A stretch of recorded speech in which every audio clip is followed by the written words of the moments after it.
It's time now for a look at the latest in local news. In the news, the Wayne County Board of Education meets today for their monthly board meeting at 6 p.m.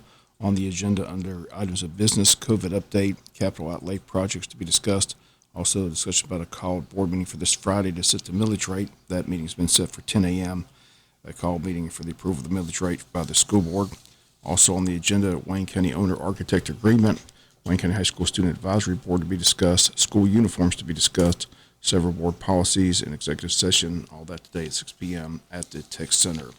Reminder of that road closure this week, Odom Road South, and road closure through traffic on Odom Road South extending from Ivy Street to Holmesville Road from August 22nd through August 26th. During the closure, southbound traffic will detour onto Ivy Street, continuing on to Robertson Road, Collins Circle, Tillman Anderson Road, Holmesville Road, and returning to Odom Road South. Northbound traffic will detour onto Holmesville Road, continuing on to Tillman Anderson Road, Collins Circle, Robertson Road, Ivy Street, and returning to Odom Road South. And this road closure takes place all the way up until August 26. Georgia voters can begin requesting absentee ballots this coming Monday. That's the first day allowed under the state's voting law. All registered voters in Georgia are eligible to vote from home, but the General Assembly last year shortened the period to request and return absentee ballots. Law prevents voters from requesting absentee ballots until 78 days before Election Day. That's a decrease from the 180-day period that was previously allowed. After requesting a ballot, voters will have to wait for election officials to put them in the mail. The voting law prevents county election offices from sending absentee ballots to voters until 29 days before Election Day. That's a change from 49 days previously. That means ballots will be mailed out on October the 10th. Deadline to request an absentee ballot is October 28th, which is 11 days before Election Day. Completed absentee ballots must be received by election officials before polls close on Election Day, November the 8th. We'll be back with more news after this word from our sponsor, the commercial messages, so please stay tuned. In other news, we continue with more from the two-day work sessions that the County Council held at the Wayne County Airport last Thursday and Friday.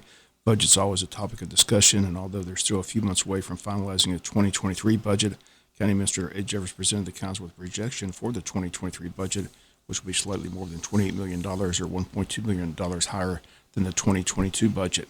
Here's County Administrator talking about projections for the 2023 budget. Well, projected rather slightly over $28 million or $1.2 million higher than the 22 budget. The increase of around 4% is largely on employment cost. The cost of employment is 57, the current one is 57%. It runs 57 to 60% of the budget. It's expense, right? And then I would say another 25% of it is indirect. If you got an employee, they have to have a desk, or they use fuel, got equipment, you know, they have expenditures. So it's part of that. You know, that's with, you know, $15.2 million, that's healthcare cost. That's unpredictable. It could go up, could be less, but that's direct employment cost.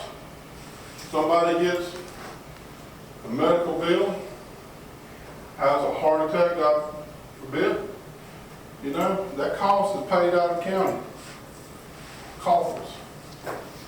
So, and with a COLA increase, going back to the mayor, that's what that number is.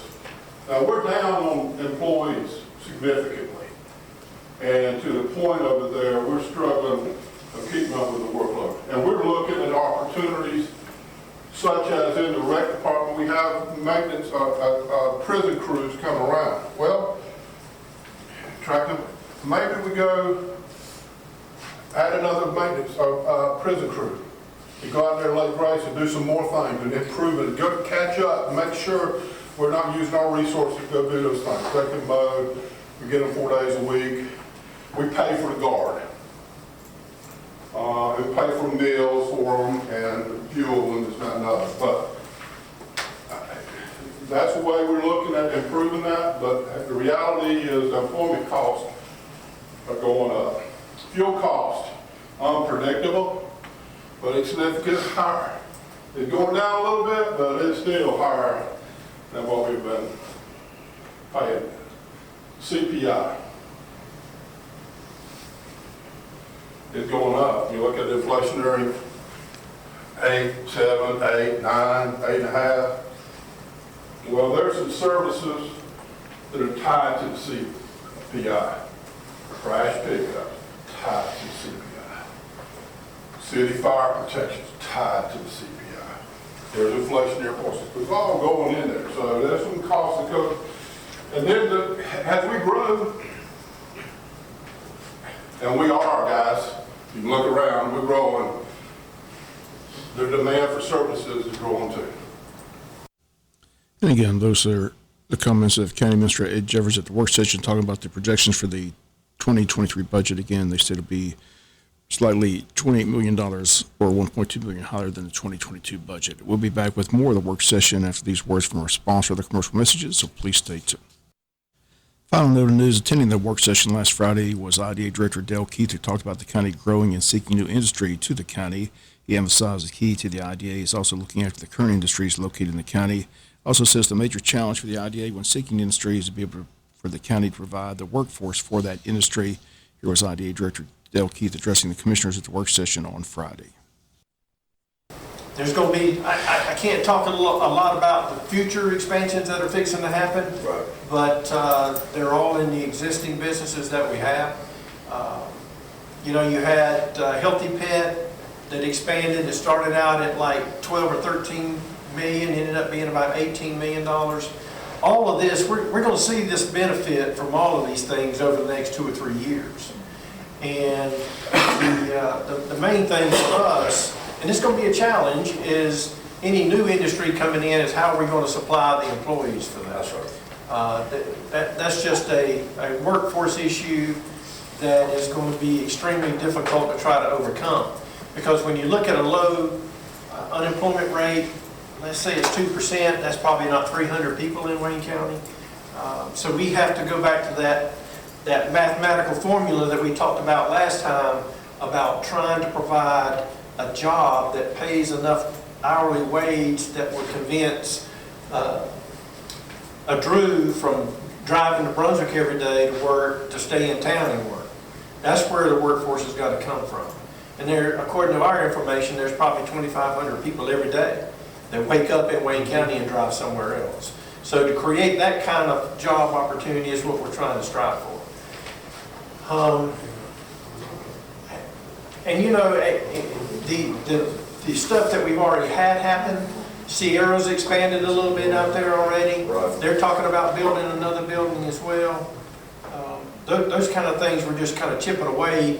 And in this industry, that's kind of the low-hanging fruit, what you already have. You need to make sure that you're looking after the industries that you got. And those folks expand and it adds to the base and that money rolls over, all that kind of stuff. We think that the new part, when we get that done, and hopefully it's by the end of 23, that's going to be our shining star. And that's going to be the product that we have to try to generate a new company that would come to town and create 100 new jobs. Our sweet spot's probably going to be around 100 jobs. If somebody came in and wanted to bring 200 jobs, that'd be difficult for us to do. So we try to keep those kind of things in the back of our mind when we're talking to these prospects. And we get calls. We get a lot of calls. There's a lot of emphasis on rural Georgia at this point from the governor's office. And so those project managers up at the state, when I go to these meetings at the state, you make those relationships with the project manager folks. And all they do is take the prospects from out of the state and they kind of divvy them out. And so we're working through that process to make sure that we're still at the top of the list. And by having a pad-ready site, really takes away all the obstacles that companies have for us coming in. And again, those comments of IDA Director Dale Keith at the work session last Friday at the airport. Once again, it was a 2-day work session held by the County Council. A lot of information and discussion about projects and budgets, upcoming SPLOST referendum, wide variety of topics discussed in 2 days, all just information, no action taken at the work session. The 3 newly elected commissioners set to take office in January 2023 on hand for the 2-day event as well. Jamie Hickox, Tim Hopkins, and Mike Gordon all attended the 2-day work session held by the County Council. That's going to do it for the latest in local news. Sports going to your way in a few minutes. Bob Morgan, have a great day.